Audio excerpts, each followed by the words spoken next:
Buenas, ¿cómo andan? Bienvenidos a una nueva entrega de reseñas de manga. Mi nombre es Martín Fernández Cruz y hoy vamos a hablar de un título que yo la verdad quería, lo estaba dejando para el final, para la última entrega de esta tanda de videos de reseñas. Y bueno, la publicación de Ibrea cambió un poco los planes y obviamente hace como imposible no mencionarlo. Y es, desde luego, Haikyuu de Haruichi Furudate.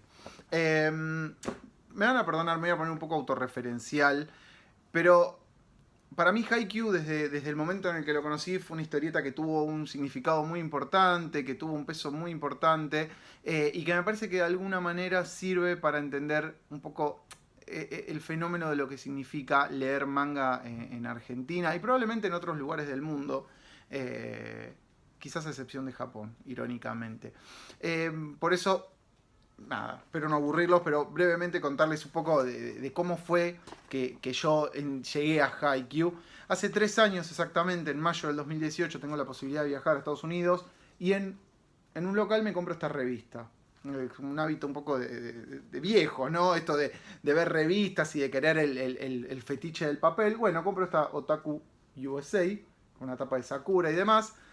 Y me encuentro entre las muchas publicidades y demás, con este afiche que anuncia el lanzamiento de una edición deluxe de la segunda temporada de Haikyuu en Blu-ray. Este afiche es lo primero que yo veo de Haikyuu en mi vida.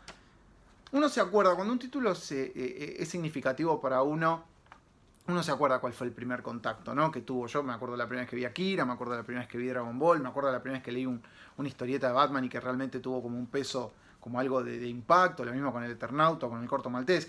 Cuando hay obras, digamos, de ficción que con el paso de los años se vuelven simbólicamente de mucho peso, uno trata de hacer el ejercicio de recordar cuál fue el primer momento que entró en contacto con eso. Y para mí este fue, perdón, le muestro de nuevo el afiche de Haikyuu. Esta revista está muy bien. Pero bueno, yendo a librerías y demás, y mirando mucho todo lo que era la oferta de mangas, veo el tomo de Haikyuu y ya vi algo en el diseño que me llamaba la atención. Me gustaba el trazo de Furudate. Justo el otro día alguien preguntaba que el dibujo no le parecía lindo, si la obra valía la pena. Y bueno, que el dibujo parezca lindo no, son cuestiones como muy personales. Pero bueno, a mí por lo pronto había algo que me interesaba o que me llamaba la atención de ese diseño de personajes. Compro el primer tomo, que en Estados Unidos lo edita Viz. Hay muchos detractores de Viz, lo cual es muy comprensible. Probablemente, todavía no compré el primer tomo de Ibrea, es mi idea comprarlo. Probablemente esté mejor editado, al margen de todas cuestiones de traducción, que siempre es como la discusión eterna con Ibrea. Pero bueno, Viz no edita con sobrecubiertas, son un poco más miserables para editar. Pero bueno, compro, estando ya los primeros tomos. ¿Y qué es lo que tiene Haikyuu? Que es muy fácil engancharse con Haikyuu. Para el que no sabe nada, cuenta la historia de un jugador de vóley amateur, de secundario, que es Yoyo Hinata, que no tiene compañeros ni nada, y ya en el primer tomo, bueno, él entra a otro colegio y demás, y ahí entra en el Karasuno, un poco inspirado por la figura de un jugador mítico. Él descubre ese amor por el vóley. Antes dije béisbol, no me acuerdo. Espero no haber dicho béisbol. Bueno, y si lo dije ya me corrijo. Bueno, y entra en el Karasuno y ahí se encuentra con el equipo del cual formó parte este jugador que a él lo inspiró a dedicarse a ese deporte. Y un poco como son los Spokon, ¿no? Los mangas de deporte. Tiene que ver con encuentra a otro jugador, que es Tobio Kageyama, con el cual él tiene, previo a entrar a ese colegio, tiene como una fricción, y al que se encuentra en un partido previo. Y estos personajes que eran enemigos, de golpe se convierten en compañeros de equipo y entran en un colegio y en este equipo que obviamente tiene una historia, tiene una tradición, es un equipo que antiguamente fue muy popular y que ahora está un poco que vuela bajito, que ya no es la cuna de las grandes glorias que supo ser en el pasado, y un poco de la mano de estos dos personajes, ese club y de otros personajes y de todo lo que va sucediendo, empieza a recuperar algo de esa gloria perdida. Y eso es como un poco la excusa, obviamente, de estos temas que son tan habituales en el Spokon, que es el compañerismo, tirar todos para el mismo lado, ser todos... nada, aprender a lidiar con alguien con el que naturalmente vos rivalizás, bueno, aprender cuál es el punto de negociación. Y esta idea de que, bueno, aparecen rivales. No hay villanos prácticamente en Haikyuu, eso es interesante. Igual es algo que el Spokon fue, como de lo que se fue desintoxicando. Por ahí en otras décadas, en el Spokon siempre el rival era un villano.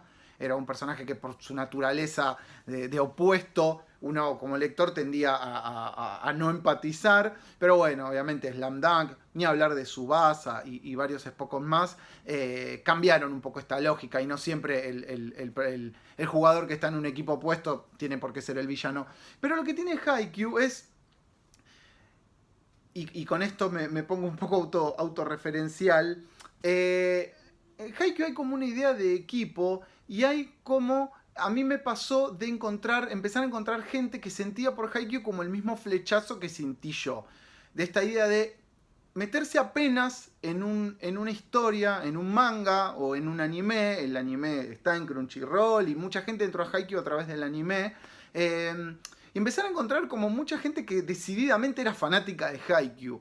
¿Por qué? Porque Haikyuu no es, tiene algo que no es un manga que vos puedas ver por inercia o que te deje llevar y te enganche y bueno, lo seguís leyendo un poco por hábito. Realmente lo que genera Haikyuu en muchos de sus espectadores o de sus lectores es como un fanatismo muy activo. Porque rápidamente uno empieza a querer charlar con gente de Haikyuu y a mí en lo personal me pasó de establecer vínculos, de conocer gente a través de Haikyuu, siendo yo más grande y nunca habiendo sido como muy habitué de fan club ni nada más, digamos, nunca fue mi caso, pero sí de esta idea, bueno, de compartir con otras personas ese amor por esa obra. Y a esto me refiero cuando yo les decía antes, que tiene un poco que ver con algo de la esencia de lo que es el manga y el anime acá en Argentina, y que si bien hace muchos años, en los años 80 o en los años 90, fue, primeros años de los 90, fue como un hobby que muchos practicaban de manera individual y que de a poco intentaban ponerse, estamos hablando de una era pre-internet, y de alguna manera intentaban ponerse en contacto con otras personas que disfrutaran de lo mismo. Yo sentí que Haikyuu reavivó un poco de eso, ¿no? De esta idea de que hay mucha gente que le gusta, que esa gente se tomó el trabajo de ponerse en contacto entre ellos y no es menor que Ibrea lo haya lanzado. Ibrea siempre dice, Ibrea, bueno, por lo menos yo creo haber leído post de Oberto en su blog, donde dicen que uno de los temas que lo hablamos en el otro video de Cago, ellos prestan mucha atención cuando hay un pedido que se va reiterando a lo largo de los meses y no que es un capricho del momento, como puede ser publiquen ya tal cosa, publiquen ya tal otra, sino que cuando la gente insiste de manera reiterada con un título y ellos consideran que puede funcionar o no, por lo menos ellos dicen que están atentos a esos pedidos, que no necesariamente les van a dar el gusto, pero que sí que están atentos. Y me parece que Haikyuu tuvo que ver un poco con eso, con que es un manga que no se edita, creo no equivocarme, pero no se edita prácticamente en Europa. Ahora no se está editando en México, no se está editando en España. En Estados Unidos se edita desde hace muchos años, pero bueno, en Estados Unidos medio que editan de todo. Pero no tiene muchas ediciones por fuera de Japón. Y digamos, que se esté lanzando en Argentina, habla del amor que los lectores tienen por esa obra, que muchos probablemente ya la vieron a través del manga, pero que perdón, a través del anime, pero que querían tener el manga. Y me parece que Haikyuu tiene ese gancho, como esta idea de trasladar, el manga tiene una idea de un sentimiento de equipo, obviamente, algo que es muy habitual del Spokon, pero Haikyuu trabaja mucho a todos los personajes, realmente todos los personajes están muy elaborados y es muy fácil que todos los personajes te gusten. Si bien todos tenemos nuestros favoritos, obviamente, en Haikyuu todos los personajes tienen como un atractivo, tienen su minuto de fama, su momento de protagonismo, incluso personajes femeninos, aunque retrata un universo muy masculino, los personajes femeninos son muy pocos, también están muy cuidados, tienen como... uno va conociéndolos y realmente son personajes con los que uno se encariña mucho. Y me parece que esa idea que tiene el manga de Furudate de armar un equipo y un sentimiento de equipo y un sentimiento del que uno se siente parte, porque uno, por muy ridículo o cursi o romántico que suene, uno se involucra efectivamente con esos personajes, como pasa, bueno, con muchas lecturas que uno disfruta. En Haikyuu está realmente trabajado. Y creo que la obra logró, por lo menos en el consumo, por lo menos yo hablo desde lo que se vio acá en Argentina, creo que Furudate logró trasladar eso al sentimiento que el lector puede desarrollar. Que no solo tiene que ver con ser testigo de un equipo que se va formando y de un grupo de jugadores que no todos son amigos, pero que van desarrollando un vínculo. Uno puede, eso pudo trasladarlo al lector y que el lector desarrolle un vínculo no solo para con esos personajes de ficción, sino también para con otras personas que disfrutan de esa lectura que es Haikyuu. Porque realmente Haikyuu para mí es uno de los últimos fenómenos en términos de la gente disfrutándolo de manera colectiva, hablando con otros que realmente lo disfrutan, y no hay muchas obras que de manera aislada logren eso. A vos te puede gustar el manga, te puede gustar el anime y podés charlarlo con gente, pero Haikyuu se convirtió incluso en un fenómeno que creo yo de a poquito empezó a hacerse conocido por fuera del gueto, entre comillas. Nada, no me quiero extender mucho, realmente vale la pena leer Haikyuu, es una gran historieta, es realmente muy emotiva por momentos, es muy... uno la disfruta mucho, se divierte, nada, tiene como todos los estadios, pero ante todo es una obra con la que uno realmente se encariña, uno desarrolla un vínculo muy importante con esa obra.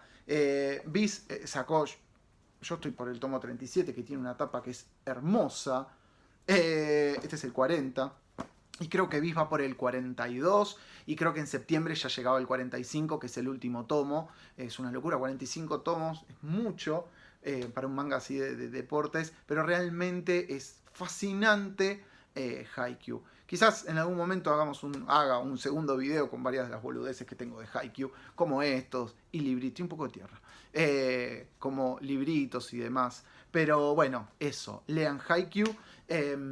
Así que bueno, los espero para la próxima. Hasta luego.